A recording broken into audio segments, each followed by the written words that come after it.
ang sentimento ng taong bayan, hindi nila tatanggapin na hindi mapabalik si Saldico dito. Dapat naiintindihan yan ng mga may kapangyarihan na pabalikin siya.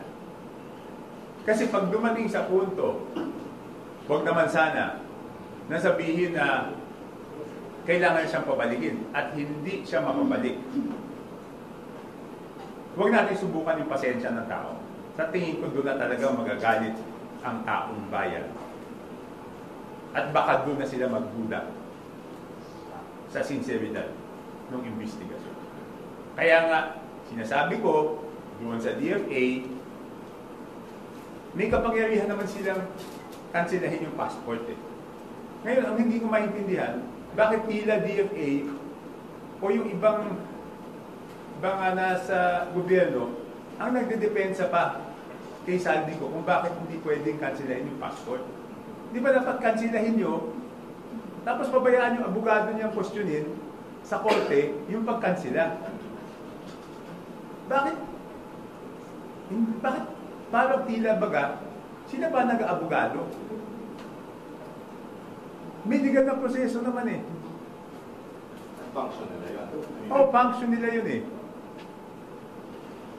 Sir, balikan. Di ba, okay, doon sa Passport Act, di ba? Doon sa Passport Act, RA 11983 yata yun. Tingnan nyo nga, baka mali ako. 11983? 983, Passport Act ba yan? Wala, sir.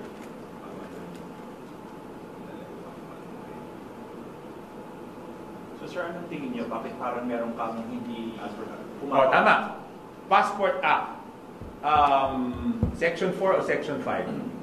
Nahandyan yung grounds. Tingnan natin kung matalos pa yung memory natin. At least doon sa RA, hama tayo. 4 is authority to issue, deny, or cancel. O yan. Okay, ganito ha. Medyo matalas pa pala memory ko. RA 11983, Section 4. Isa sa mga grounds dyan is national security. Tama? Yes, sir. Eh yung galit na galit yung tao. Siguro naman mag-a-agree tayo na galit ng tao. May mga mass movements.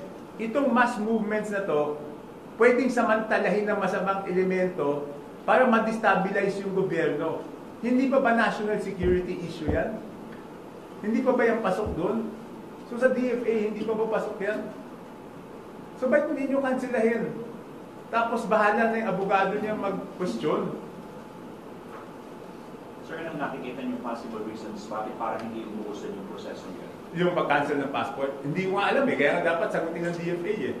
O ngayon, pag hindi na-cancel yan at hindi na pauwi at nakakuha ng passport sa ibang bansa na walang extradition, willing ba sila managot?